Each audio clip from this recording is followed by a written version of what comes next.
Halo anak-anak hebat, perkenalkan nama Ibu Devi. Kali ini Ibu mengajak kalian melakukan percobaan sederhana mengenai salah satu. Apa itu peristiwa alam? Nah, peristiwa alam merupakan peristiwa yang terjadi karena pengaruh yang ditimbulkan oleh alam. Peristiwa alam dibagi menjadi dua sifat, yaitu merugikan atau membahayakan dan tidak membahayakan. Apa saja yang merugikan atau membahayakan, dan apa saja yang tidak membahayakan? Akan Ibu jelaskan ya. Nah, peristiwa-peristiwa alam yang tidak merugikan atau tidak membahayakan, yaitu contohnya yang pertama, pergantian musim. Pergantian musim di Indonesia terjadi dua kali. Pergantian musim di Indonesia yaitu musim kemarau dan musim hujan. Musim kemarau di Indonesia terjadi karena bertiupnya angin musim tenggara. Musim kemarau terjadi di Indonesia pada bulan April sampai bulan Oktober. Sedangkan musim hujan di Indonesia terjadi pada saat angin musim barat laut bertiup. Musim hujan di Indonesia biasa terjadi pada bulan Oktober hingga bulan April. Saat pergantian musim dari musim hujan ke musim kemarau, biasanya terjadi kondisi atmosfer yang tidak menentu. Nah, peristiwa alam yang tidak merugikan yang kedua yaitu terbentuknya embun. Terbentuknya embun biasanya terjadi pada saat malam hari. Embun dapat terbentuk dengan baik ketika kelembapan tinggi. Kalian mungkin malam hari tidak bisa melihat embun, tetapi hasil dari proses pengembunan yang terjadi pada malam hari bisa kalian lihat di pagi hari.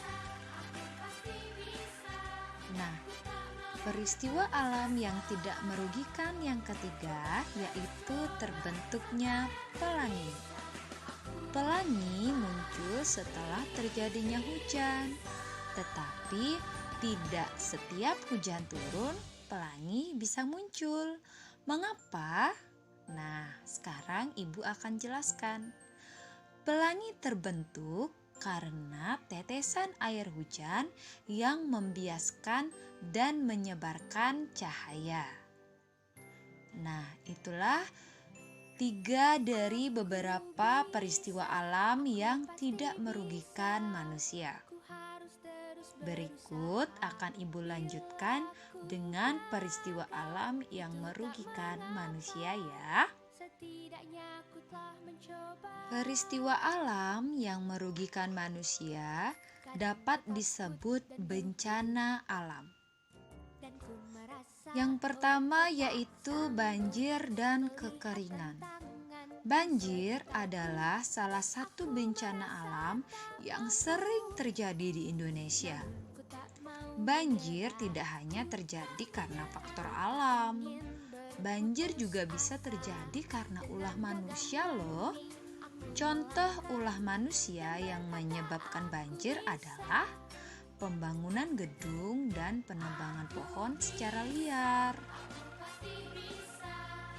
Maka dari itu, jika banyak yang menebang pohon secara besar-besaran akan menyebabkan banjir di saat hujan, kekeringan di saat musim kemarau.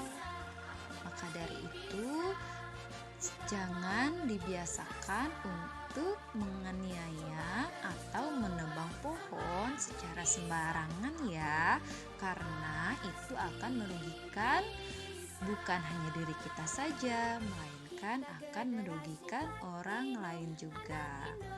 jaga lingkungan dengan baik ya. Nah, peristiwa yang kedua yaitu letusan gunung berapi. Gunung berapi di Indonesia memiliki jumlah yang banyak loh. Jumlah gunung berapi di Indonesia diperkirakan 130 gunung.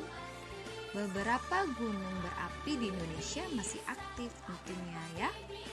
Terjadinya letusan gunung berapi dapat berakibat pada kerusakan alam anak-anak.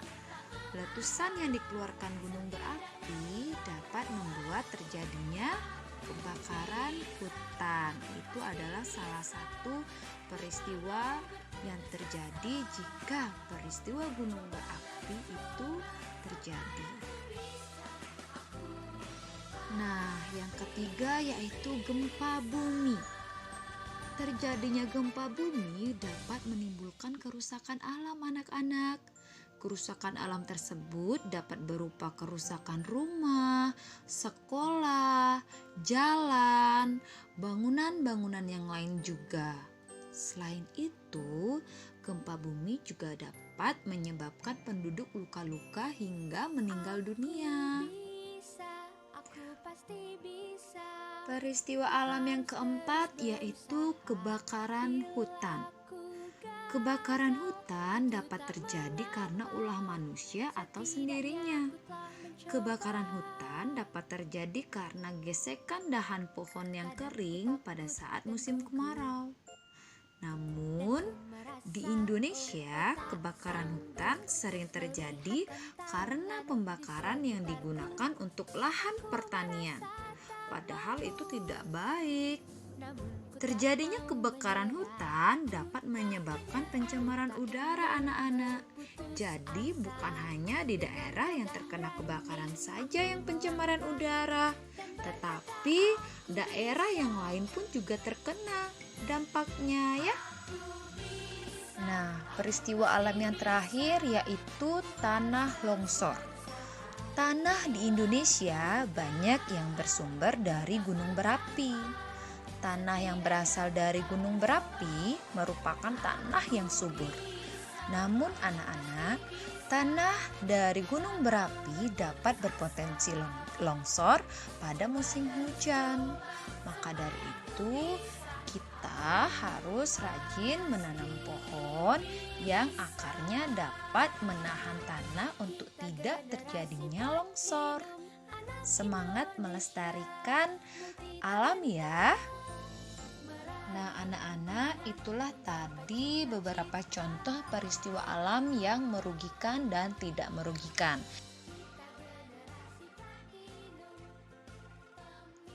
Kira-kira peristiwa alam apa ya yang akan Ibu praktikkan? Ini dia percobaan gunung meletus. Percobaan gunung meletus ini hanya untuk meniru peristiwa alam yang berkaitan dengan kegiatan gunung berapi ya, berupa lahar yang keluar dari kawah gunung. Lalu bagaimana sih cara melakukan percobaan ini? Siapkan alat dan bahan terlebih dahulu ya. Pertama, kita menyiapkan tanah liat untuk membuat miniatur gunung meletus ya. Di sini, Ibu menyiapkan tanah liat sepenuh 1 kantong plastik berukuran sedang. Yang kedua, kita menyiapkan karton atau bahan keras lainnya yang bisa digunakan untuk meletakkan miniatur gunung meletus. Yang ketiga, kita menyiapkan 2 botol dan juga air bersih. Botol pertama akan dipasang di dalam miniatur gunung meletus dan botol kedua sebagai alat untuk mencampurkan air dengan pewarna makanan. Bahan-bahan selanjutnya yang perlu kita siapkan yaitu cuka, pewarna makanan, deterjen bubuk, dan juga baking powder. Untuk pewarna makanan kita menggunakan warna merah ya. Dan juga untuk baking powder, di sini ibu menggunakan 2 saset. Nah, untuk alat yang terakhir, kita tidak lupa untuk menyiapkan gunting.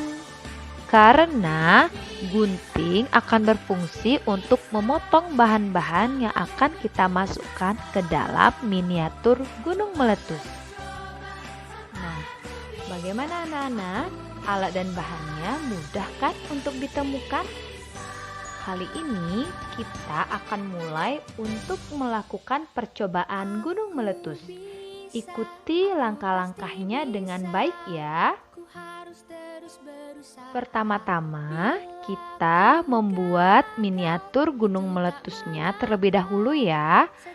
Nah, untuk miniatur gunung meletus, tingginya sesuaikan dengan tinggi botol yang kalian gunakan ya.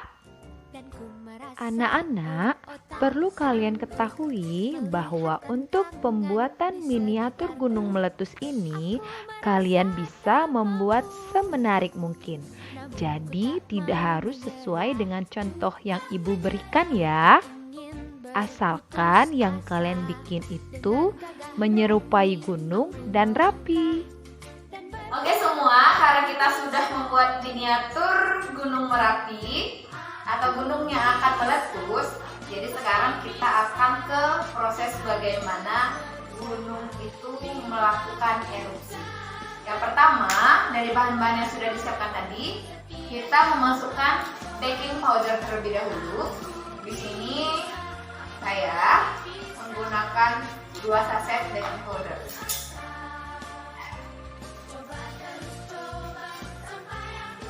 Nah, tadi 2 saset baking powder sudah dimasukkan. Yang kedua yaitu kita memasukkan deterjen bubuk ya. Untuk deterjen bubuk bebas menggunakan merek apapun. Kita masukkan secukupnya.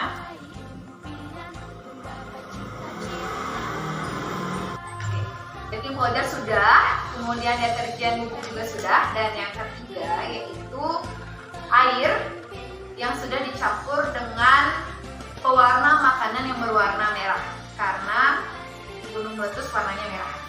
Oke, kita kocok dulu dan kita masukkan semuanya. Jadi ini saya menggunakan botol air mineral, kurang lebih ukurannya segini. Oke, kita masukkan. Sampailah di tahap terakhir untuk memasukkan bahan-bahannya, yaitu memasukkan cuka hingga terjadinya erupsi.